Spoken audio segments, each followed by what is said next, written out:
तो प्रश्न में कह रहे हैं कि एक भिन्न है जिसका भिन्न का अंश उसके हर से 3 कम है।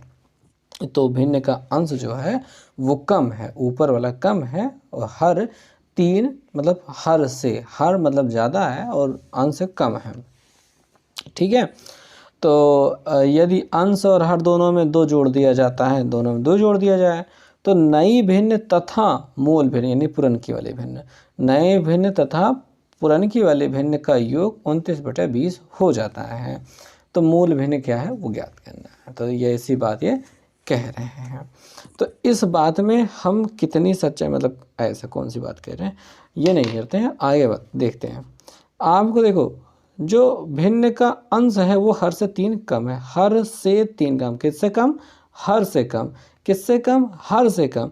जब हर से कम है तो आपको मानना पड़ेगा कि जो भिन्न का हर है वो पहले हम x मानेंगे, तब उसका अंश उससे 3 कम यानी x - 3 होगा, और उसके बाद भिन्न, ठीक, या हम कह सकते हैं मूल भिन्न। जो मूल भिन्न की बात करेंगे तो अंश तो हमेशा ऊपर रहता है और हर हमेशा नीचे रहता है, तो मूल भिन्न ये हो जाएंगे। मूल भिन्न हो गई। अब कह रहे हैं दो अंश और हर दोनों में 2 जोड़ दिया जाता है, ठीक। तो प्रश्नानुसार क्या कह रहे हैं कि अपने पास भिन्न क्या है, x - 3/x है। यदि अंश और हर दोनों में 2 जोड़ दिया जाता है, 2 जोड़ दिया गया, 2 जोड़ दिया जाता है तो नई भिन्न तथा मूल भिन्न का योग। तो नई भिन्न तो ये बन चुकी है, मूल भिन्न क्या थी? वही पहली वाली जो थी, ये मूल भिन्न। नई भिन्न और मूल भिन्न का योग कितना है? 29/20 है। ये कहाँ से पता चला? यहीं पे लिखा है। कहाँ लिखा है? ये 29/20 हो जाता है। तो मूल भिन्न ज्ञात कीजिए, यानी पुरानी वाली भिन्न हमको ज्ञात करनी है, ऐसा ये मामला बन रहा है। तो इस मामले में हम चलेंगे क्या, ये -3 है +2 है, तो x - 1 बच जाएगा। नीचे x + 2 जैसे है वैसे ही रहेगा, क्योंकि उसमें कुछ बचा घटाने वटाने का काम तो था नहीं।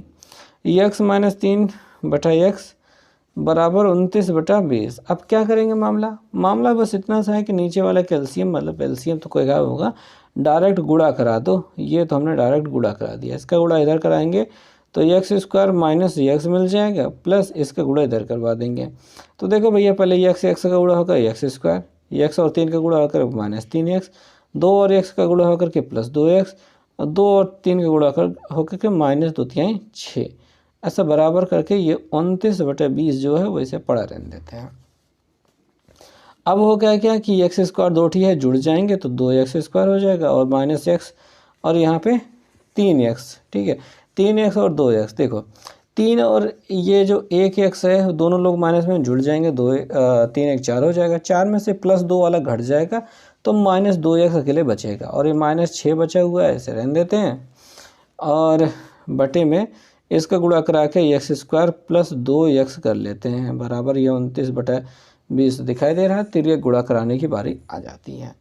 20 का इधर गुणा कराएंगे, 20 तो नहीं है 40x² - 40x, 20 × 60, नहीं सॉरी 6 नहीं है 12, यानी 120 बराबर 29 से गुणा कराएंगे तो 29x² प्लस 9 2 से गुणा करना, 2 9 18, 8 से लगे 1, 2 3 4 1 5, 58x ऐसा मिल जाएगा। पक्षांतर कर दो। देखो भाई, बात यह है कि 40x² इधर है, ये 29x² आएगा तो माइनस में 29x² जाएगा, और यहाँ पे माइनस में 40x पहले से है, ये वाला आकर के -58x हो जाएगा, क्योंकि इधर प्लस में था, इधर माइनस हो जाएगा। यहाँ पे -120 था, बराबर के उस पर कुछ बचा नहीं तो 0 लगा देते हैं। अब हम कर लेते हैं यहाँ पे घटाना, तो घटाने करने पे हमको यहाँ पे मिल जाएगा 11x², और यहाँ पे जोड़ने पे मिल जाएगा 98x -120 बराबर 0।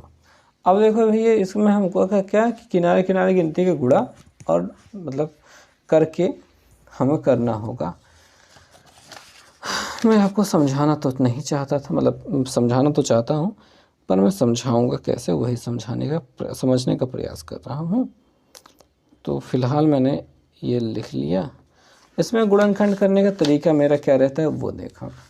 किनारे किनारे गिनती का गुणा यानी 120 × 11, गुणनफल यही प्राप्त होना चाहिए और जोड़ने या घटाने पर 98 मिल जाए, ऐसा दो संख्या हमें सोचनी है।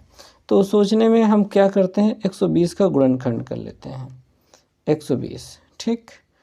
तो 2 से कटेगा 60, 2 से कटेगा 30, 2 से कटेगा 15 और 3 से कटेगा 5 और 5 से कटेगा 1, जुगाड़ बैठाया हमने। और देखो यह जो हमने गुणा करना था वो भी हमको चाहिए यहाँ पे लिस्ट में शामिल, ताकि हम कुछ जुगाड़ बैठा सकें। हम क्या करेंगे कि 5 दूनी ये 10 और 11 का गुणा कर देंगे तो 110 हो जाएगा। 5 दूनी 10 है, 10 और 11 का, 10 और 11 गुणा 11 तो हमें 110। और 3 दूनी 6 दूनी 3 दूनी 6, 6 दूनी 12। अगर 110 में 12 घटाओगे तो 98 तो मिल ही जाएगा।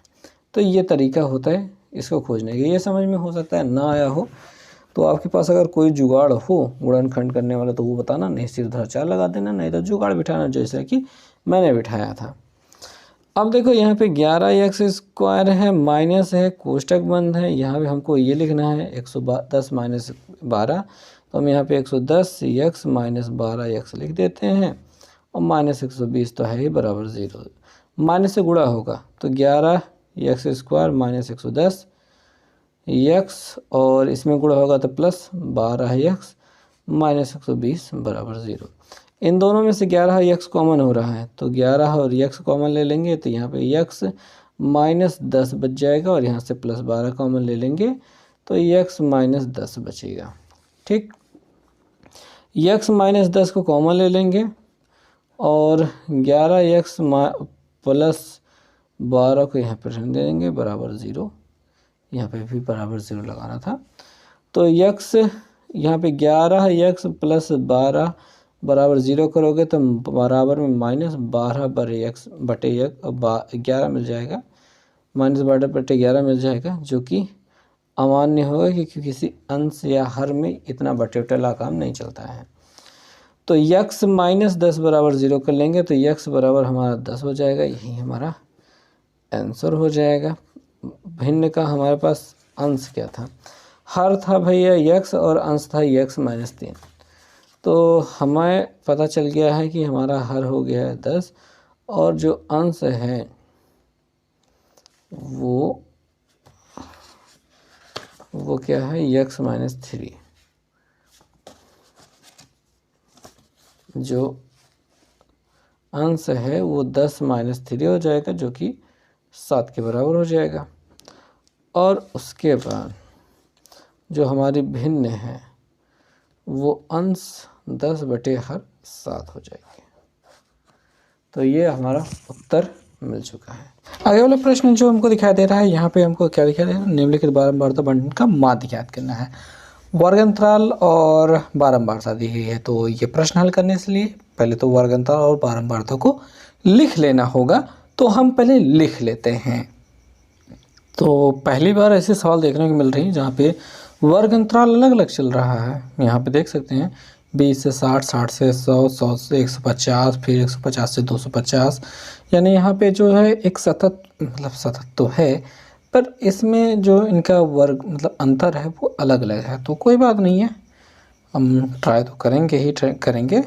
तो वर्ग अंतराल को f से दिखाते हैं, हम x निकाल लेते हैं और डायरेक्ट गुणा करा के ही करेंगे, क्योंकि ज़्यादा इसमें प्रयोग करने और जैसे कोई चीज़ तो हमको समझ में आ नहीं रही है। तो x निकालते हैं, इन दोनों को जोड़ के आधा करते हैं, 60 और 20 जोड़ने पर 80, आधा 40, 100 और 60 जोड़ने पर 160, आधा 80। इन दोनों को जोड़ने पर कितना हो जाएगा 250, 250 का आधा 125। इन दोनों को जोड़ने पर हो जाएगा 2 1 300, 3 1 400, 400 का आधा 200। इनका जब जोड़ेंगे तो 3 2 5 या 2 और 3, 200 और 300, 250 और 350 के बीच में 300 आता है, डायरेक्ट 300 लिखो। इन दोनों के बीच में 400 आता है, वो लिखो, ठीक। बाकी जोड़ के आधा कर दोगे तब पर भी ये मिल ही जाएगा, कर लेना, ठीक। अपना एक जुगाड़ होता है, इस वजह से हमने ऐसा कर लिया। fx करने की बारी आ जाती है। 7 चौके 28, 5 8 40 और 16 और 125 का गुणा कितना होगा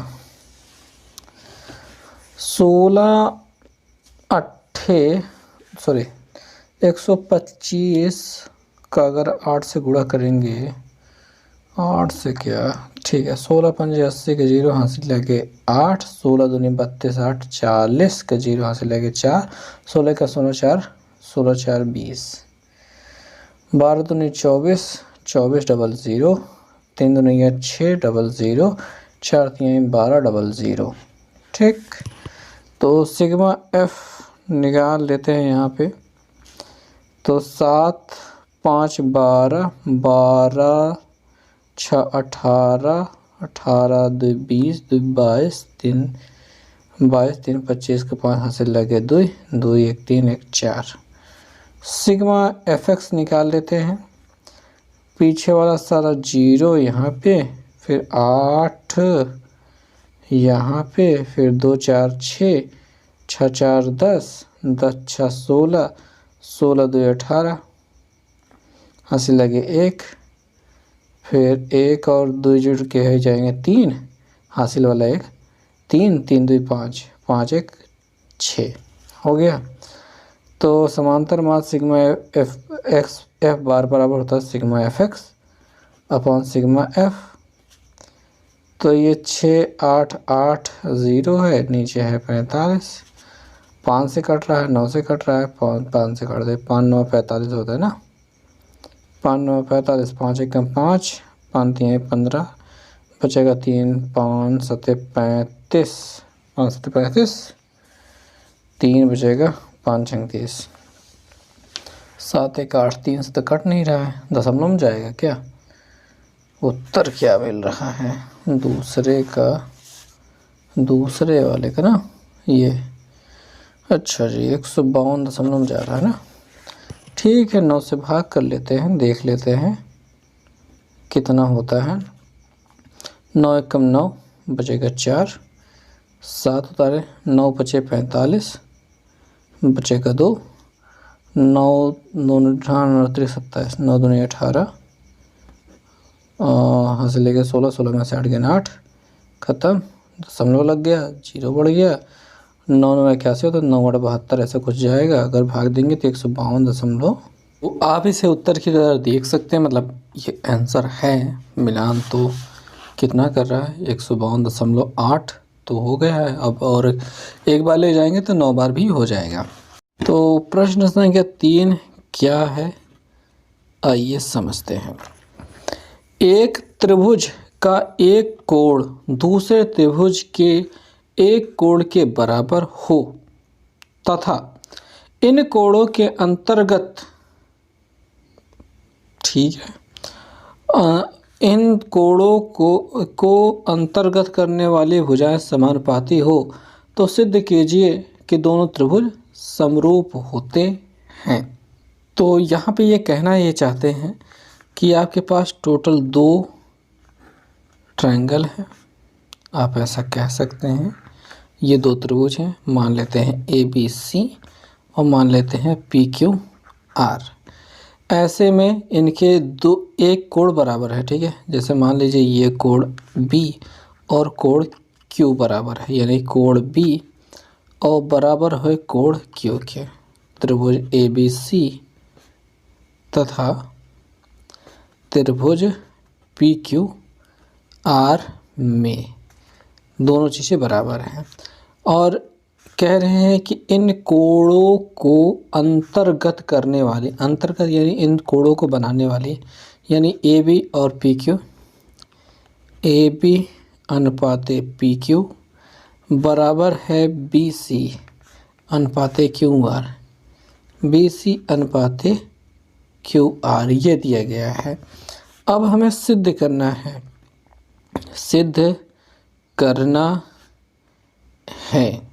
क्या सिद्ध करना है। दोनों त्रिभुज समरूप है, त्रिभुज ABC समरूप त्रिभुज PQR सिद्ध करना है। अब कहेंगे कि यहाँ पे सारी चीज़ें पहले ही दी जा चुकी हैं, 6 नंबर का प्रश्न है, डायरेक्ट कुछ लिख देंगे तो कुछ माना नहीं जाएगा, तो किया कैसे जाए। तो देखो भाई, बात यह है कि ये कुल मिला के भुजा कोण भुजा समरूपता कसौटी को आपको सिद्ध करवाना वो चाहता है। तो भाई देखो, मैंने तो आपको दिया है वाला सिचुएशन आपको बता ही दिया था, पर इस सिचुएशन के हिसाब से फिर से देख लो। तो त्रिभुज ABC है, त्रिभुज DEF है, ये दोनों लिखे हैं, दिया है हमें। इस प्रकार है कि यहाँ पे भुजाओं का अनुपात, ये जो AB है वो DE के साथ ले लिया है, और जो AC है वो DF के साथ ले लिया है, और इन दोनों में A और D जो कोण है वो बराबर कर दिया। पहले वाले समीकरण नंबर 1, दूसरे वाले समीकरण नंबर 2। यहाँ पे एक ही लिखा गया है, ये 1 से छोटा है, तो इसको लिखने की कोई आवश्यकता नहीं, भाड़ में जाए, किसी मतलब का नहीं है।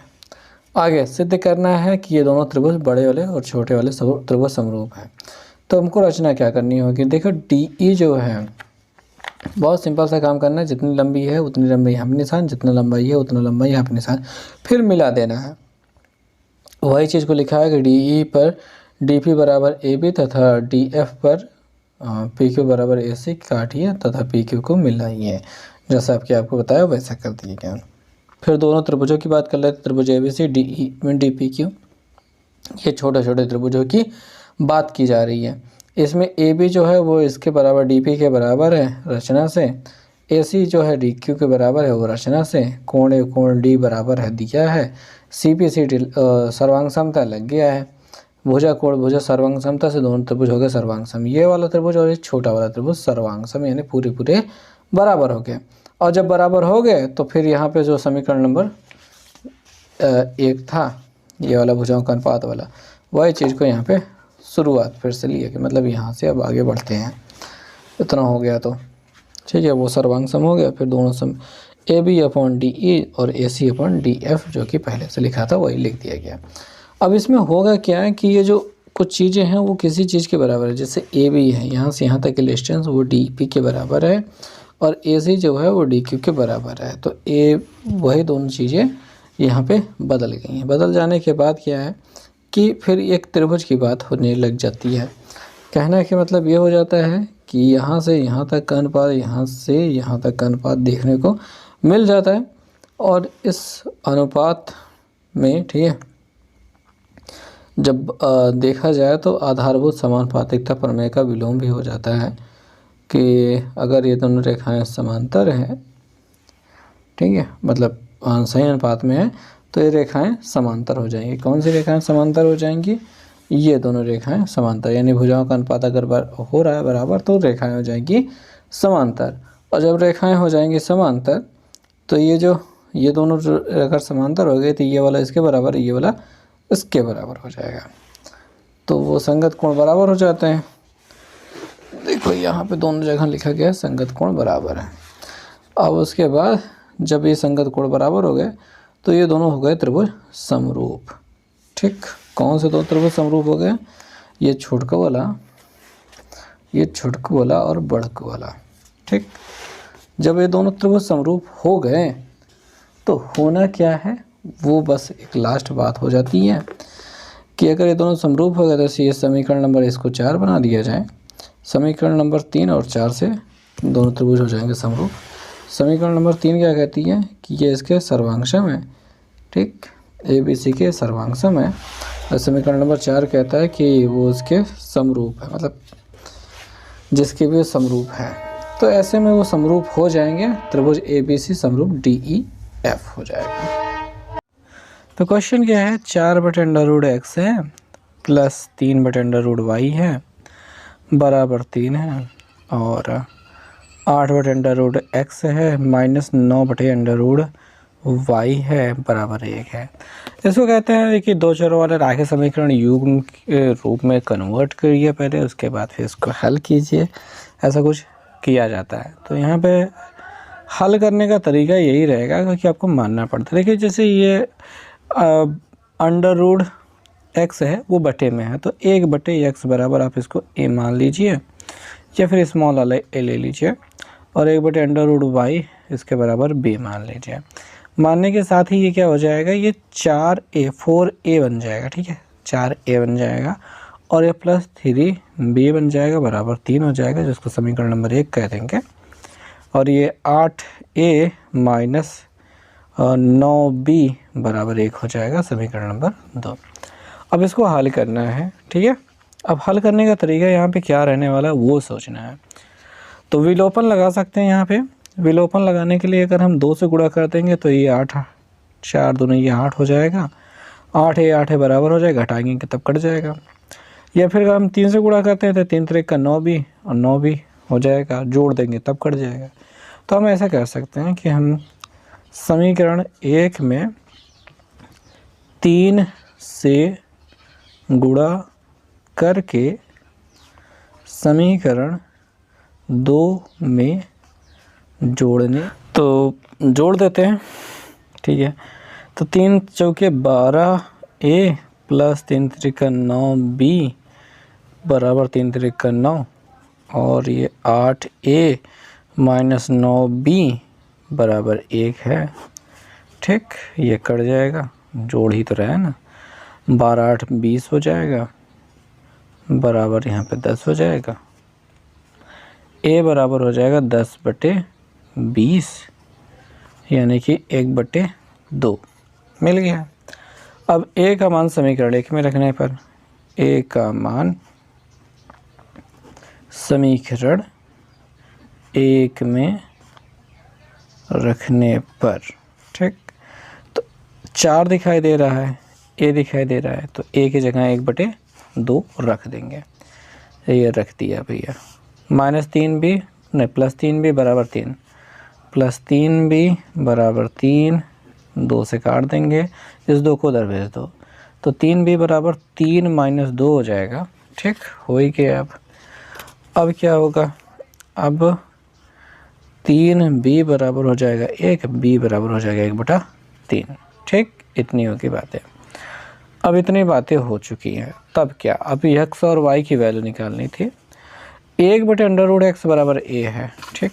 क्या है भैया कि 1/√x बराबर a है, और चूँकि a बराबर हमको मिल चुका था अभी 1/2, 1/2 ये मिल चुका है, तो 1/√x बराबर 1/2 हो जाएगा। उलट देंगे तो √x बराबर 2 हो जाएगा।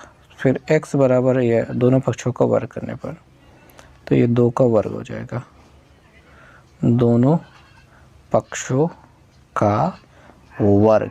ऐसा किया तभी हुआ था। तो ये x अंडर हट गया ना, इसका अंडर रूट हटाने के लिए वर्ग कर दिया, इसका भी वर्ग करना पड़ा, 2 का वर्ग 4 हो गया, ये उत्तर हो गया।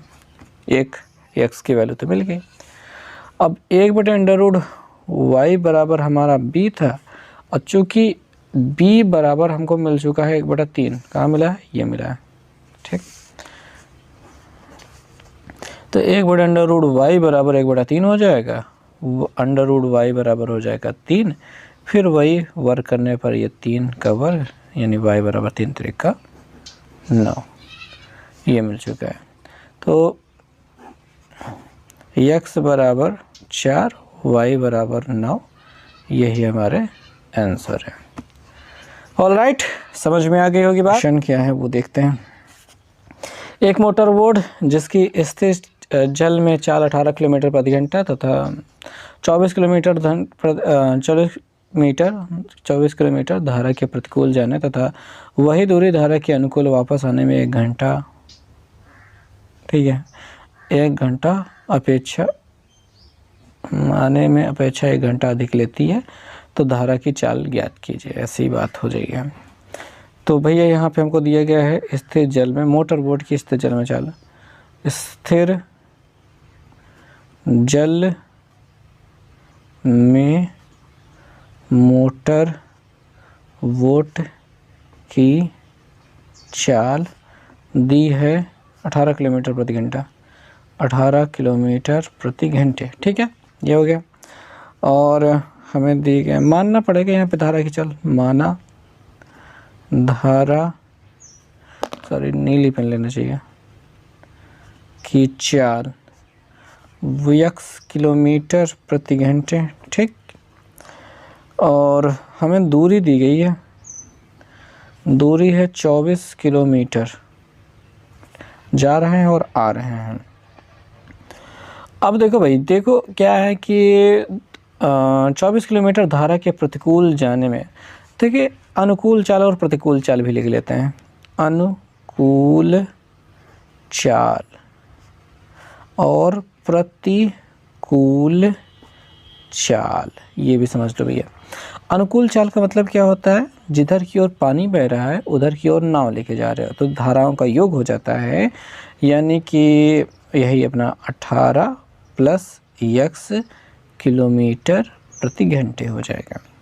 प्रतिकूल चाल का मतलब पानी तो इसी दिशा में जा रहा है लेकिन आप उल्टे आ रहे हो तो ऐसे में चाल घट जाती है।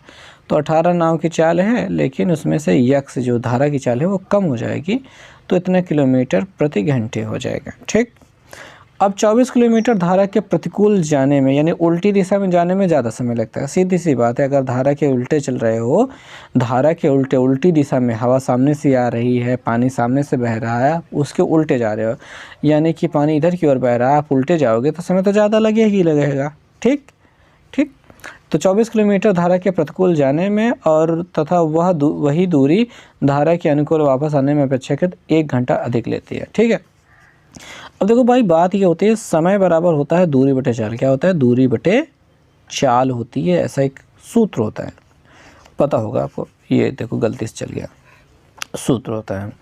तो इसके हिसाब से क्या होता है कि पहले तो अगर आप कहोगे कि जो प्रतिकूल वाला समय है, प्रतिकूल समय यानी कि प्रतिकूल दिशा में जो समय लगा है वो ज़्यादा होगा और अनुकूल दिशा में समय जो होगा वो कम लगा होगा। कितना कम लगा होगा, यहीं पे कह रहे हैं कि 1 घंटा अधिक लेती है, तो ये 1 घंटा का अंतर रहा होगा। भाई देखो यहीं पे सवाल में कह रहा है कि प्रतिकूल जाने में तथा वही दूरी अनुकूल वापस आने की अपेक्षा 1 घंटा अधिक लेती है, यानी प्रतिकूल में ज़्यादा समय लगता है और अनुकूल में कम लगता है। तो प्रतिकूल में अनुकूल को जब घटाएंगे तो 1 घंटे का डिफरेंस उनमें आएगा।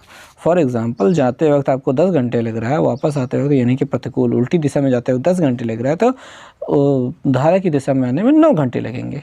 यही 1 घंटे का अंतर हो रहा है। तो समय बराबर दूरी बटे चाल होते हैं। दूरी कितनी है, 24 है, और प्रतिकूल चाल क्या है, प्रतिकूल चाल है x - 18, सॉरी 18 - x और माइनस 24। दूरी तो वही है, अनुकूल समय निकालना, समय बराबर दूरी बटे चाल, दूरी तो वही 24 है क्योंकि जो जा रहे हैं वही 24 वापस आ रहे हैं। अब यहाँ पे अनुकूल चाल हमको लिखनी होगी। अनुकूल चाल कितनी है, 18 + x बराबर कितना, 1, यही 1 जो 1 था। इन दोनों का गुणा कराएंगे तो 18 - x और 18 + x ये गुणा हो चुका है। इसका गुणा इधर कराएंगे तो 24 में 18 + x का गुणा दिखाई दे रहा है, -24 में ही 18 - x का गुणा दिखाई दे रहा है, बराबर 1। 24 से गुणा कर देते हैं तो 24 और 18 का गुणा तो मुझे आता ही नहीं है। 18 दूनी 36, 18 36 दूना 72, यानी कि 18 चौक 72 होता है। 72 को 2 हाथ से लगे 7, 18 दूनी 36। अब यार 36 में 7 जोड़ने पे कितना होता है, 7 × 6 13, 43 होता है। ठीक है, तो यहाँ पे 43 हो जाएगा। 18 चौक 72 को 2 हाथ से लगे 7, 18 दूनी 36, 36 7, 7 6 13 3, 3 1 4, ठीक 43 एकदम सही है। 24 से और x का गुणा कराएंगे तो 24 x हो जाएगा। इस -24 से इसमें गुणा कराएंगे तो -18 और 24 का गुणा करने पे यही 432 मिल जाएगा। मिल गया, माइनस और माइनस का गुणा प्लस हो जाएगा और 24 x देखने को मिलेगा, बटे आ जाएंगे। इन दोनों का वर्गांतर का सूत्र लग रहा है सीधा 18² - x² लग रहा है, बराबर 1 है। अब यहाँ पे देखने को मिल रहा है कि 432 प्लस माइनस में है, कट जाएंगे, 24 24 जुड़ जाएगा, 48 48 x हो जाएगा। इसका उधर पहुँचा देते हैं, 1 से गुणा करेंगे तो वही रहेगा। 18 का वर्ग कितना होता है यार, 18 का वर्ग भी नहीं आता मुझे याद है, 18 में 324 होता है शायद। चलो करके देखते हैं। 8 8 64 का 4 हाथ से लगे 6 और 8 कम 8 उसका दोगुना 8 दूनी 16, 16 6 6 6 12 1 22 को 2 हाथ से लगे 2, फिर 1 का वर्ग 1, 1 में 2 जोड़ देंगे 3, 324।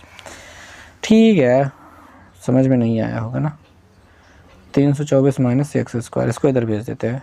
ये x² प्लस में हो गया, प्लस में 48 x है और -324 हो चुका है, बराबर 0।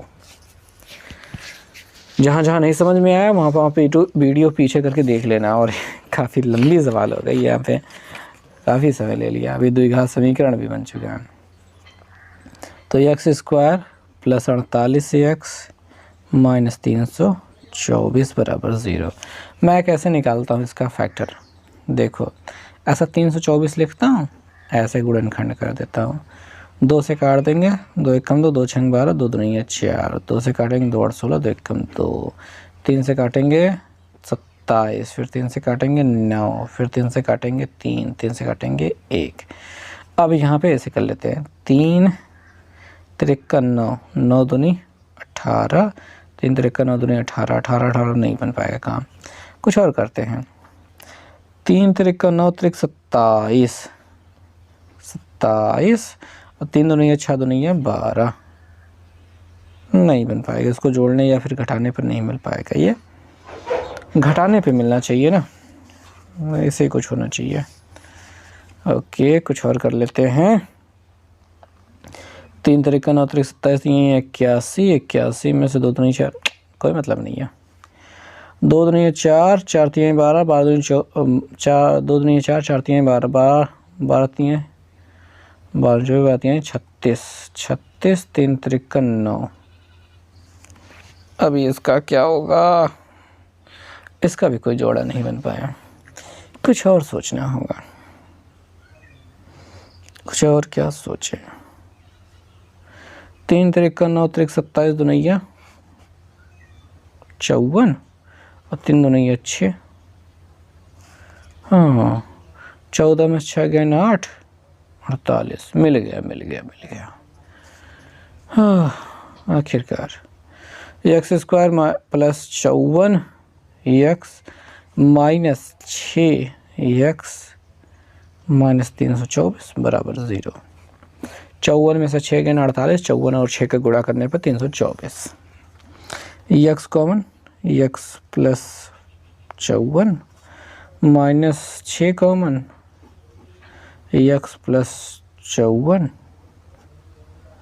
ठीक, बराबर 0 रहेगा। x + 54 इधर आ गया और x - 6 इधर आ गया। x + 54 बराबर 0 करोगे तो x बराबर -54 मिल जाएगा, जो कि अमान्य होगा क्योंकि कोई चाल ऋणात्मक नहीं हो सकती है। और x - 6 बराबर 0 करोगे तो x बराबर 6 मिल जाएगा। तो धारा की चाल 6 किलोमीटर प्रति घंटा है, ऐसा आंसर हो जाएगा। चलो यार, काफ़ी लफड़ा लग गया इसमें, 10 मिनट का समय लग गया इस प्रश्न को सॉल्व करने में, समझाने में और ये गुणनखंड ट्राई करने में। वैसे आपके पास कोई और तरीका हो तो बताना, फ़िलहाल तो बस इतना ही। चलो, इस सेट को मैं मान लेता हूँ कि ये ख़त्म हो चुका है, क्योंकि ये वाली चीज़ें में स्टार लग गया है, तो मतलब कोई दिक्कत ही नहीं है। नेक्स्ट सेट शुरू किया जाएगा, आगे देखते हैं।